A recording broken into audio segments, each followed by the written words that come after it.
Today we will study lipids, its introduction, their classification, its structure and its functions. हम biochemistry में दो चीजें पढ़ चुके हैं, प्रोटीन एंड कार्बोहाइड्रेट्स। तो जैसे हमने प्रोटीन का क्लासिफिकेशन पढ़ा था, डिफरेंट डिफरेंट स्ट्रक्चर्स पढ़े थे, ऐसे ही हम लिपिड्स का क्लासिफिकेशन और उसका स्ट्रक्चर पढ़ेंगे। ठीक है, तो सबसे पहले हम देखेंगे कि लिपिड्स क्या होते हैं। Fats and their derivatives are called as lipids. की फैट और उससे बनने वाले सारे डेरिवेटिव्स सब क्या कहलाते हैं? लिपिड्स कहलाते हैं। ठीक है, लिपिड्स वर्ड किससे लिया गया है? लिपोज से लिया गया है, जिसका मतलब ही क्या होता है कि फैट। देखो, जनरल कैरेक्टरिस्टिक्स हम पढ़ रहे हैं, तो लिपिड्स के अंदर क्या आते हैं? Includes fats, oils, waxes and steroids. ये सारी चीजें फैट के अंदर आती हैं। ठीक है, और लिपिड्स का जैसे कि हमने पढ़ा था ना, जैसे प्रोटीन कहाँ प्रेजेंट होता है, उसके अलावा हमने कार्बोहाइड्रेट पढ़ा था कि हम देखो जूलॉजी के अंदर क्या है कि बायोकेमिस्ट्री किस लिए पढ़ते हैं हम, कि प्रोटीन जो है वो भी लिविंग ऑर्गेनिजम्स कंज्यूम करते हैं और उनके अंदर अलग अलग फॉर्म्स में प्रेजेंट होता है। ऐसे ही कार्बोहाइड्रेट जो है वो भी हम कंज्यूम करते हैं और कॉम्प्लेक्स या सिंपलर फॉर्म में वो बॉडी के अंदर पाए जाते हैं। ऐसे ही जो लिपिड्स है वो भी प्लांट्स के और एनिमल्स के अंदर किसी न किसी फॉर्म में पाए जाते हैं। तो प्लांट्स के अंदर लिपिड्स कहाँ पाए जाते हैं? उनके नट्स के अंदर, सीड्स के अंदर और फ्रूट्स के अंदर। एंड एनिमल्स के अंदर लिपिड्स कहाँ पाए जाते हैं? कनेक्टिव टिश्यू, जैसे कि स्किन के अंदर, ब्लड के अंदर और नर्वस टिश्यूज के अंदर लिपिड पाए जाते हैं। ठीक है, क्योंकि हम अपनी डाइट में भी फैट को कंज्यूम करते हैं। और हमारी डाइट में जो हम फैट लेते हैं वो किस किस फॉर्म में लिया जा सकता है? कुकिंग ऑयल जितने भी हैं, बटर है, घी है, रबर है, कोलेस्ट्रॉल जो हमारी बॉडी के अंदर होता है, जितने भी वैक्सीज होते हैं, वो सभी क्या है? लिपिड्स हैं, या फिर उनके अंदर बहुत ज्यादा अमाउंट में लिपिड प्रेजेंट होते हैं। ठीक है, और कहाँ पे प्रेजेंट होता है lipids? Membranes of cell. Cell की जो मेम्ब्रेन हम पढ़ते हैं ना, सेल मेम्ब्रेन का स्ट्रक्चर पढ़ते हैं, तो उसके अंदर पढ़ते हैं फोस्फोलिपिड बाइलेयर। तो फोस्फोलिपिड यानी फोस्फोरस ग्रुप उसके अंदर ऐड होगा और लिपिड की बनी हुई मेम्ब्रेन होती है। ठीक है, किसकी? सभी सेल्स की। जो सेल मेम्ब्रेन, जिसको कि प्लाज्मा मेम्ब्रेन कहा जाता है, वहां पे लिपिड्स प्रेजेंट होते हैं। उसके अलावा प्लांट्स के अंदर पाए जाने वाले जो पिगमेंट्स होते हैं, जैसे कि कैरेट के अंदर जो कैरोटीन्स पाए जाते हैं, जितने भी विटामिन ए कंटेंट वाले जितने भी फ्रूट्स हैं, वेजिटेबल्स हैं, उनके अंदर कैरोटीन्स पाए जाते हैं। विटामिन जैसे कि कैरेट के अंदर, टमेटो के अंदर, इनके अंदर लिपिड पाए जाते हैं। ठीक है, कैरेट एंड टमेटो, इनके अंदर भी लिपिड्स पाए जाते हैं। ठीक है, और लिपिड का मेन सोर्स क्या है हमारी डाइट के अंदर? मेन सोर्सेज ऑफ फैट क्या क्या है? बटर है, घी है, मिल्क है, चीज है, मटन, एग्स, इन सब के अंदर बहुत ज्यादा अमाउंट में लिपिड्स पाए जाते हैं। ठीक है, उसके अलावा है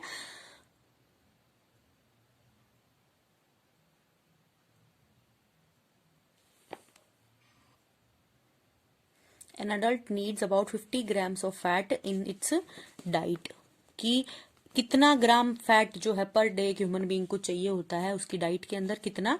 50 ग्राम ऑफ फैट चाहिए होता है। उसके अलावा जो लैक्टेटिंग मदर्स होती हैं या फिर जो फीडिंग चिल्ड्रन होते हैं, उनको लिपिड्स की ज्यादा अमाउंट में जरूरत होती है, या फिर जो एथलीट्स होते हैं, जो फिजिकल वर्क ज्यादा करते हैं, या फिर जो मैनुअल लेबरर्स होते हैं, जो बहुत ज्यादा फिजिकल वर्क जो करते हैं, उनको ज्यादा अमाउंट में फैट की जरूरत होती है as compare to the man जो कि ज्यादा फिजिकल वर्क नहीं करता है। जनरली एडल्ट का अगर बात करें तो 50 ग्राम्स ऑफ लिपिड्स की, आप बोल सकते हैं फैट की, हमें डेली डाइट में जरूरत होती है। ठीक है, उसके अलावा अब हम पढ़ेंगे कि इसके रिच सोर्स क्या है। मैं बता चुकी हूँ, बटर, घी वगैरह जो है वो सभी कोलेस्ट्रॉल बनाते हैं हमारी बॉडी के अंदर, वही लिपिड्स का मेन सोर्स है। एक चीज इसमें आएगी, अगर आपके डाइट में घी और बटर जो है या फिर जो भी सैचुरेटेड फैट्स अगर ज्यादा अमाउंट में हो जाते हैं, तो उससे कुछ डिजीजेस भी कोज हो सकती हैं। जैसे कि कौन कौन सी डिजीज होती हैं?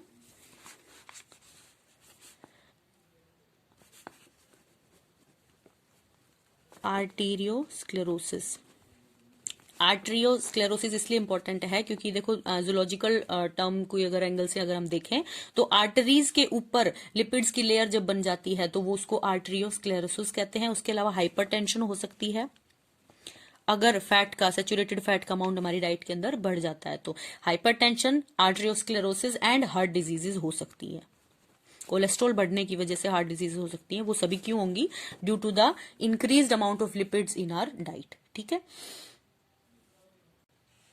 इसके अलावा अगर हम लिपिड्स की फिजिकल प्रॉपर्टीज की अगर बात करें तो देखिए, सबसे पहले आता है कि लिपिड्स जो होते हैं वो इनसॉल्युबल इन वाटर होते हैं, कि वाटर के अंदर बिल्कुल भी सॉल्युबल नहीं है, इनसॉल्युबल इन वाटर। लेकिन कुछ सॉल्वेंट्स के अंदर जो है लिपिड सॉल्युबल हो सकता है। For example petroleum, ether, benzene, chloroform, acetone, alcohol. तो दो एग्जांपल हम याद कर सकते हैं कि it is easily soluble in petroleum and ether.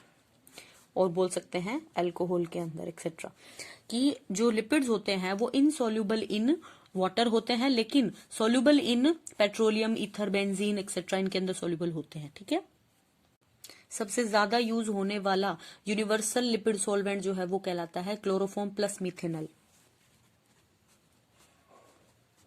Chloroform plus methanol का जो मिक्सर है वो यूनिवर्सल सॉल्वेंट कहलाता है। किसके लिए?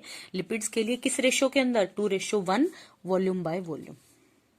इसके बाद हम पढ़ते हैं कि लिपिड्स की बायोलॉजिकल इंपॉर्टेंस क्या है। देखिए, बायोकेमिस्ट्री हम पढ़ रहे हैं तो उसके अंदर सभी बायोमोलिक्यूल्स के बारे में हम पढ़ेंगे।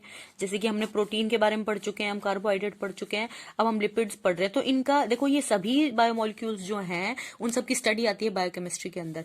इनकी सबकी बायोलॉजिकल इंपॉर्टेंस बहुत ज्यादा है, इसीलिए तो हम इसको बायोलॉजी में पढ़ते हैं। देखिए, इन सब की बायोलॉजिकल इंपॉर्टेंस बहुत ज्यादा है, क्योंकि प्रोटीन जैसे जितने भी हार्मोन्स है उनका प्रोटीनस स्ट्रक्चर होता है, स्टोर्ड कार्बोहाइड्रेट प्लांट और एनिमल्स के अंदर पाया जाता है। ऐसे ही लिपिड्स जो है वो भी हमारी डाइट का हिस्सा है और बहुत ज्यादा बायोलॉजिकल इंपॉर्टेंस रखते हैं। क्यों जरूरी है लिपिड्स का हमारे अंदर, बॉडी के अंदर? क्योंकि ये हमारी बॉडी का होम्योथर्मी मेंटेन करते हैं। ठीक है, होम्योथर्मी का मतलब मैंने बताया था कि एक स्पेसिफिक बॉडी टेम्परेचर को मेंटेन करने में हेल्प करते हैं होम्योथर्मी। ठीक है, इसलिए हमारे डाइट में लिपिड्स का होना बहुत जरूरी है। और कुछ हार्मोन्स हैं जैसे कि टेस्टोस्टेरोन, एल्डोस्टेरोन, ये सब भी लिपिड्स के बने हुए होते हैं। ठीक है, टेस्टोस्टेरोन एंड एल्डोस्टेरोन, ये कुछ हार्मोन्स हैं जो जिनका बेस जो है लिपिड्स का बना होता है, जो कि और मेटाबॉलिज्म को रेगुलेट करते हैं और इनकी बायोलॉजिकल इंपॉर्टेंस बहुत ज्यादा है। ठीक है, तो इन देखो प्रॉपर्टीज को अगर हम मद्देनजर रखते हुए एक डेफिनेशन अगर हम लर्न करें तो बोल सकते हैं कि lipids are naturally occurring heterogeneous organic compounds which are, सबसे पहले क्या है इसकी प्रॉपर्टी? Insoluble in water. कि lipids are that biomolecules, heterogeneous organic compounds which are insoluble in water but soluble in some fat solvents. Soluble in some fat solvents, जैसे कि petroleum और ether के अंदर soluble है, जो कि इनसॉल्युबल होते हैं वाटर के अंदर लेकिन सॉल्युबल होते हैं फैट के अंदर, और जो कंज्यूम किए जाते हैं लिविंग ऑर्गेनिजम्स के द्वारा, और हाइड्रोलाइसिस होने के बाद ये देते हैं फैटी एसिड्स प्लस ग्लिसरॉल।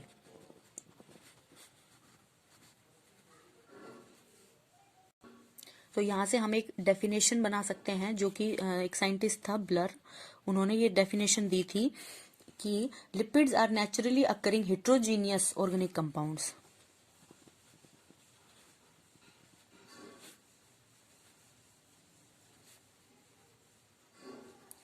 क्या होते हैं लिपिड्स? नेचुरली अकरिंग, देखो नेचुरली पाए जाते हैं हेट्रोजेनियस ऑर्गेनिक कंपाउंड्स होते हैं that are insoluble in water but soluble in some fat solvents which are consumed by living organisms, और हाइड्रोलिसिस होने के बाद वो देते हैं फैटी एसिड प्लस ग्लिसरॉल। उन्हें हम क्या कहते हैं? लिपिड्स कहते हैं। ठीक है, डेफिनेशन आपके समझ में आई। अब इसके बाद हम पढ़ेंगे इसकी केमिकल कंपोजिशन। केमिकल कंपोजिशन की अगर हम बात करें तो ये बिल्कुल कार्बोहाइड्रेट की तरह ही होते हैं, यानी कि इनके अंदर भी प्रेजेंट होते हैं कार्बन, हाइड्रोजन एंड ऑक्सीजन, लेकिन it contain less number of oxygen than carbon, कि कार्बन से कम नंबर ऑफ ऑक्सीजन प्रेजेंट होते हैं, और इनके अंदर मेनली आते हैं फैटी एसिड्स और ट्राइग्लिसराइड्स। वही कार्बोहाइड्रेट वाला इसका स्ट्रक्चर होगा, कार्बन, हाइड्रोजन एंड ऑक्सीजन इसके अंदर प्रेजेंट होगा। दे आर नॉट इजीली ऑक्साइडेबल, यानी कि इनका ऑक्सीडेशन इजीली नहीं किया जा सकता। ठीक है, इसके बाद हम पढ़ेंगे इसका क्लासिफिकेशन।